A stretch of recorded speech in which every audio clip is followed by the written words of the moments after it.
Hello warriors, welcome back to another art class with Miss Adams. We are going to keep on with our Oklahoma animals this week. Our Oklahoma state mammal is the bison. I'm sure you probably could have guessed that, right? We see them all over Oklahoma. They are native here and they are so cool to draw. So I thought that we would go ahead and just jump right in.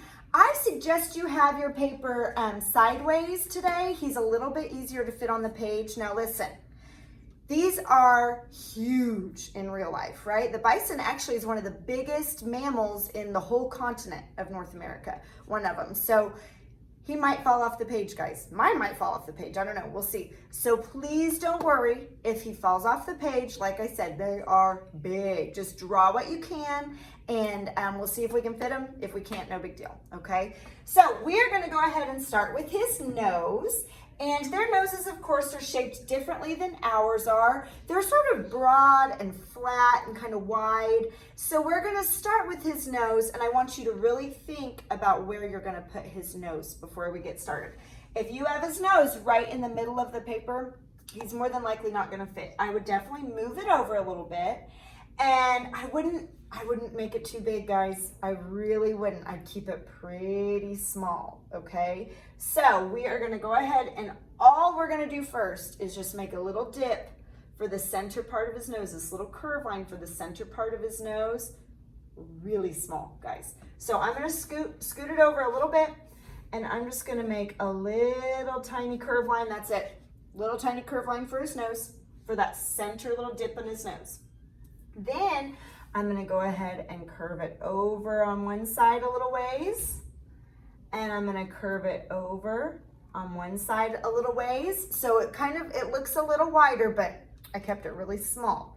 So then we're just gonna double it. I'm just gonna follow kind of what I already have. I'm just gonna follow it really skinny next to it and just follow what I've got, okay? So underneath his nose, you can barely see a little bit of his mouth, not much of his mouth. So underneath his nose, I'm just gonna kind of make a little curve line on one side, a little curve line on the other side, not even quite as long as his nose. You just don't see much of it, okay? Then he's got sort of this beard underneath his chin, and so we're gonna go ahead and make these sort of short little straight lines just to show that it's a fluffy beard kind of hanging down. So we're not gonna make a smooth line like we've talked about, because then it just looks like our chin, smooth. We're gonna make it look fluffy like a beard. So from the corner of his nose, a little bit below his mouth, I'm just gonna make those fluffy little lines coming down and back up to show that chin, that beard hanging down from his chin. Then we are gonna make dotted lines to show his muzzle. Now, buffalo have kind of longer faces than we do, and like we've talked about with other animals, you guys might remember in the past, they have what's called muzzles if their mouth and their nose kind of sit farther down away from their face. So he has that too. So we're gonna show that muzzle with sort of more of a dotted line, just to show it's fluffy still on his face. And look, it comes out just a little bit. The muzzle doesn't come straight up. It kind of comes out, angled out just a little bit. So I'm gonna start at the corner of the nose, and I'm gonna make a dotted line that slants just a little bit, and a dotted line that slants just a little bit going the other way, so we can see his muzzle. Next, we're gonna make his eyes, and his eyes look really pretty small in his head. So we're not gonna make, big curve lines for his eyes. We're gonna keep them pretty small. And I'm just gonna make from the top of my muzzle that I just drew, I'm gonna make a slanted curve line for one eye, for the top of one eye, and then a slanted curve line for the top of the other eye. And then we'll just finish it off underneath, curve line and curve line. And then you can take your time if you would like and go ahead and fill this in, leaving a little space of white showing, guys, to show that this is a realistic buffalo or bison. And guys, I might say buffalo, I might say bison. I'll probably say both during this lesson. Technically, it's called a bison, but I don't know about you. A long time ago when I was younger, we always said buffalo, so I might say both. So anyways, now we're gonna go ahead and get back to our drawing. So we've got the eyes of our bison, Then we are gonna go ahead and show his horns. They do have horns, and they are kind of curved, and they're not super long. They're not like deer antlers just going up and going all over the place. They're just kind of smooth and they curve up. We are gonna start above his eye, go a little bit above his eye, and I'm gonna make this curve line where the horn touches the head, that curve line that connects the horn and the head. So I'm gonna look at above his eye a little ways, and I'm just gonna make a curve line for where the horn and the head touch. Same thing over this eye, a curve line where the horn and the head connect. On the bottom of that line I just made, I'm gonna make a curve line that comes up. Again, it's not like a deer, it's not super long, but you just wanna show a little bit of a curve that comes kind of out and up, and then we're gonna make it touch. And then same thing over here, out and up, and we're gonna make it touch. There's sort of what's called striations, these little lines at the base where the horn touches the head. So if you want to add just a few little lines here and there, you can sure do that. Now in between, he's got like this kind of fluffy hairdo in between his horns. So we're gonna make very fluffy, kind of jagged, nobody's given this guy a haircut. We're gonna make it kind of fluffy, and in between the horns, coming down kind of across his forehead, I'm just gonna make these sort of very fluffy, bumpy, sharp, angular lines. And then I'm gonna connect over the top as well. Watch guys, it's also gonna connect above. And look, it is definitely not perfect. Kind of the more jagged, ragged, fluffy, bumpy, the better, okay? Then for his face, I'm gonna make curve lines on either side of his eyes. They are very close. They don't bump out too much, okay? This is not a frog like we drew with the big eyes and the big bump over the eye. This is barely curved on either side of his eyes. So look, I'm gonna start underneath his fluffy fur that we just made, barely make a curve line, barely make a curve line, very close to the eye, okay? Then I'm gonna go ahead and on this side of his head, this is where you oldest warriors are gonna make something that makes it look very realistic. His head is slightly turned. So it's skinnier on this side of his face, and it's a little bit wider on this side of his face. It might look weird at first, but when we show that his body is slightly turned, it's gonna make a little bit more sense. So on this side, the side on the shortest side of the paper, I'm gonna keep it really pretty close to his muzzle line that we drew. And I'm gonna bring it down, and it's gonna touch that beard, okay? So I'm gonna keep it really close to that muzzle line. I'm gonna bring it down, and it's gonna touch that beard. On this side, it's gonna be a little bit wider. See how this one sticks close to it? On this side, it curves out just a little bit. He's not a chipmunk. He doesn't have big flat cheeks like this, but there is a little bit more of a curve, okay? So on this side, we're gonna curve it a little bit more. See how it's a little wider? And it's gonna touch. So now guys, he's got this extra thick layer of fur right here. Some of you may remember we have drawn other animals with that extra thick fluffy fur sort of right here on their chest. And that is really important, especially in the winter when it's so cold. It actually helps keep their throat and their heart and their lungs a little bit warmer. It's another layer on their chest of thick fur that helps keep them warmer right there in those vital organs, those very, very important organs. So we're gonna go ahead and draw that. Oh, before we draw that, I forgot his ears.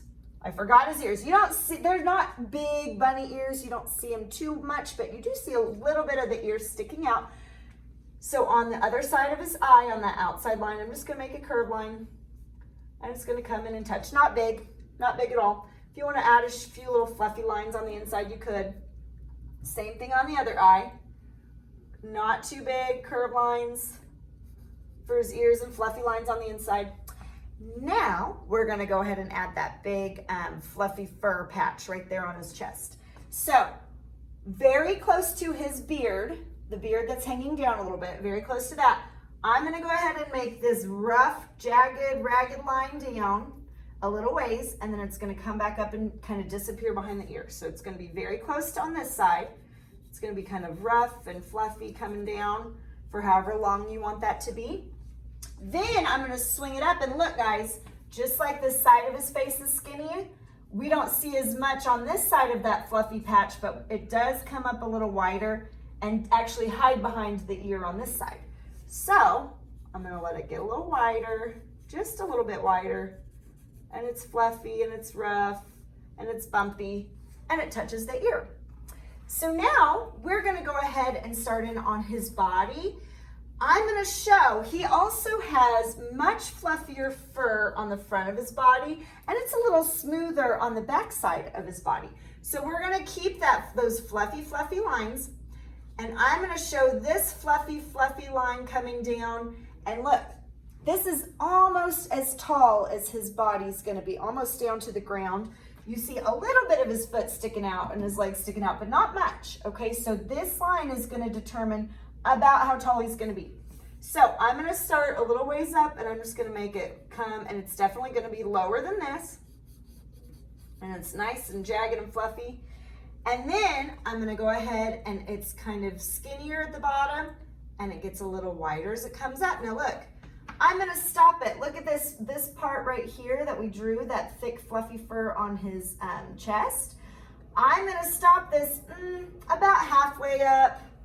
About halfway up is where I know I'm gonna stop it. And it's not gonna be perfect, and don't worry about it if it's not perfect, but that's about the idea.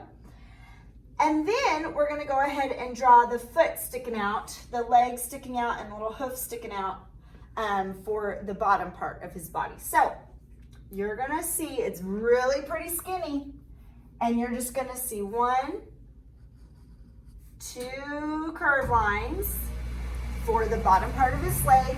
And we're making them smooth because in real life, they look much smoother. It's gonna show the difference between this really rough, fluffy fur and then that smoother part of his legs, okay? Then he's got a hoof. I said foot earlier.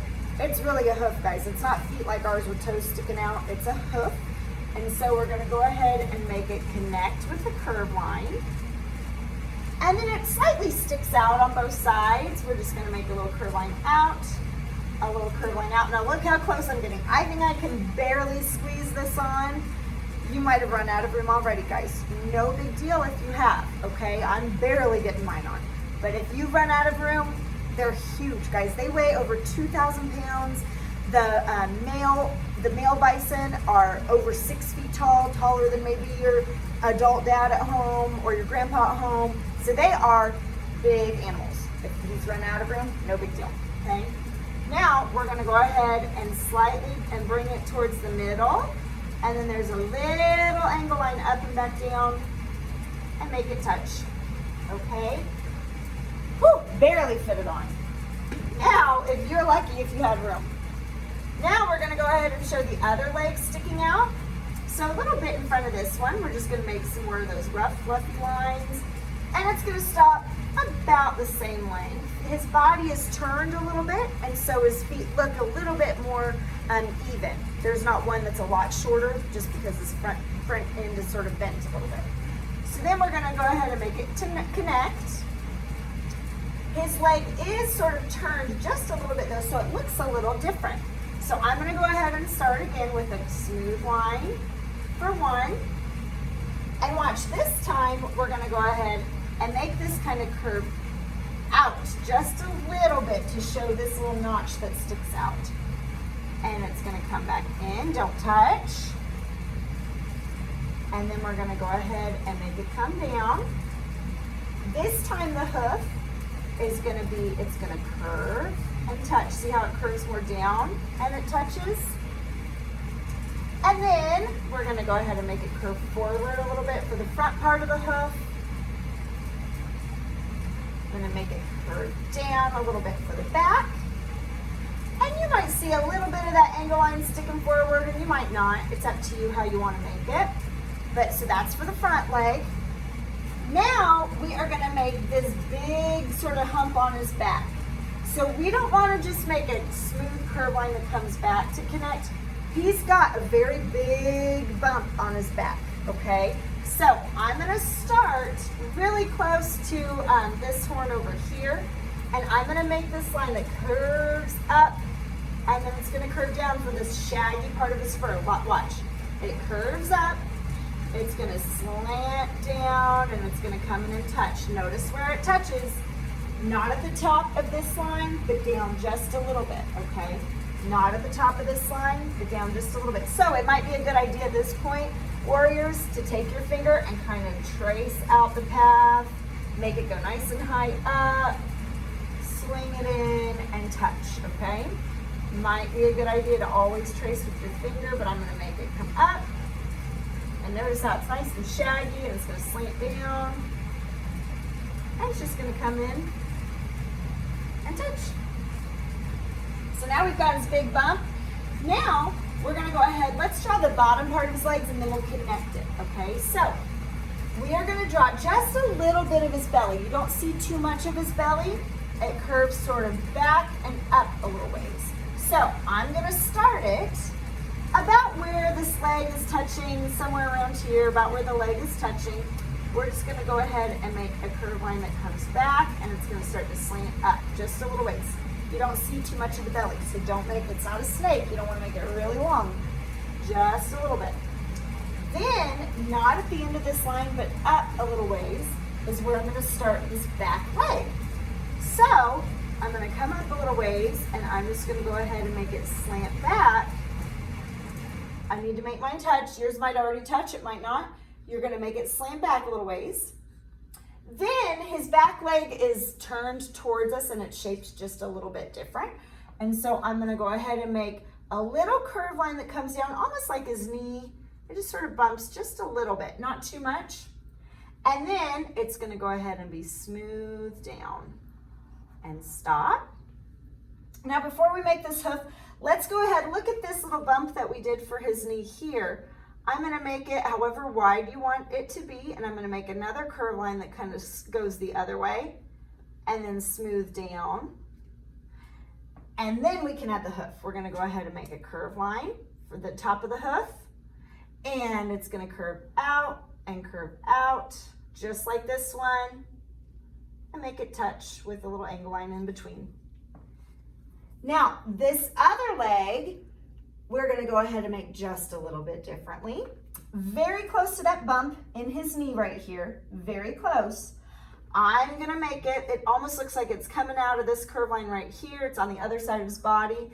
And I'm just gonna go ahead and double that curve line. There's another curve line there. See how close it is? It's almost touching. And then I'm gonna bring it forward. This foot is gonna be the shortest, okay, because it is the furthest away. And so I'm gonna make it not super long. I'm gonna make sure it's shorter than the other parts that I've got. So I'm gonna slant it. And then I'm gonna go ahead, oh, I need to make mine just a little bit longer. And then we're gonna add that little notch that we have right here. So I'm gonna make that little curve line. And we're gonna slant it down for the hoof. Before we do this, the hoof, let's go ahead and draw the other side of the leg. Now look, this is wider. This is the side view of his big muscular back leg. And you know what I read that I did not know about? They are really good jumpers. They can jump fences. They are great swimmers. You would think for these big, huge, hairy animals, they wouldn't be great at like jumping. They're very fast. So who knew? These guys can move. I didn't know.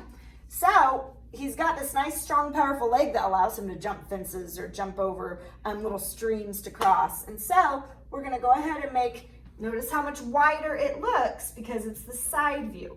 So I'm gonna go ahead and make a curve line to show that wider top part of the leg. And then we're just gonna follow it smooth down for that bend. And then we're gonna add the hoof. This time, just like this front one, right here, it's slanted down.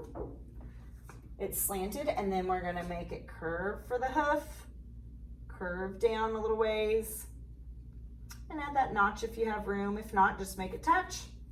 Okay, so now they've got a definite slant to their backs. What you don't want to do, guys, is just start way up here and just make a big curve line and make it touch. You want this slanted look. It's called a slope to his back. His back slants down, okay? So we're gonna start not at the very top of that big furry, the big shaggy fur that we made, but down just a little ways. And I'm gonna start to really slope it down. I'm gonna make a curve line that starts to come down. And then, you older warriors, there's usually like another little slight bump. It's not like a perfectly smooth line. It's like a slight bump that kind of comes down. And then we're gonna make it touch that very back part of his leg. See his leg right here? We're gonna make it touch. Now, again, you might wanna take your finger and sort of trace out the path first. So you don't want it to go way out here, okay, for a big old bump on the back. You want barely curved, come down and touch. So take your finger if you like and trace it out. We're gonna make it barely curved and then touch. And then for his tail, we're gonna go ahead and add his tail. It's not, it's not super long, but we're gonna go ahead and show it hanging down. So starting at that rear, we're gonna go ahead and make a curve line, and it's not super thick. You wanna make it pretty skinny. Just double it. And nice fluffy end. Now their tails, I read, bison, they will charge somebody. If they feel like you're too close to their baby, for example, they will run after you, okay? So if their tail is like sticking out, I read, they're agitated. They are nervous, do not go near. But if it's kind of hanging down and it's just like being lazy and kind of swishing back and forth, they're good to go, okay? So we are gonna go ahead and add some background. Now, at this point, you might not have a full buffalo on your paper. I got lucky, I barely fit mine on. Yours might not be all the way on the page, that's fine. You might not have room for a lot of background in that way, so that's no big deal. I certainly did not have very much room for background either. So what you could do if you wanted, let's go ahead and add our horizon line where the sky looks like it's touching the earth. We're gonna stop and jump over, we're gonna add our horizon line. What you could do, like I did here, if you've got some different coloring things at home, you could add sunset and just make it very simple. Since of course buffalo are, I don't want to say they're boring, but there's a lot of brown going on, right? So you could add color in a different way by adding a sunset or by adding some fun flowers or grasses or different shades for the ground. You could just do a blue sky if you wanted to, that's fine. But I just thought since, there's a lot of brown and grays and blacks going on, you could definitely have more fun with color in other parts of your drawing, okay? So I want you to notice too, he's very dark, but I don't want to just see you take black and color them all in one solid black. I want to still see the details of what you've drawn. And so you could definitely have fun by adding, like I did here, I added like a little bit of dark blue just to show some shadow. I added some lighter browns and some reddish browns. I added a little bit of yellow or orange, okay? So take your time, and you could definitely add some black and some brown, but I want you to think about adding yellows or oranges or reds, because sometimes their coats do look a little bit more reddish brown or orangish brown. So take your time and do that with your colors too, okay? So be sure to take a picture of your artwork, add it to your attachment so I can see, okay? I can't wait to see your buffalo. I can't wait to see what you guys have done. And friends, if we did a drawing a couple weeks ago and you forgot to add it, you can add it at any time, okay? Please don't worry about that. You can make sure that you add it at any time. But that is our buffalo for this week. I hope you guys are all well, and I will see you later. Bye, warriors.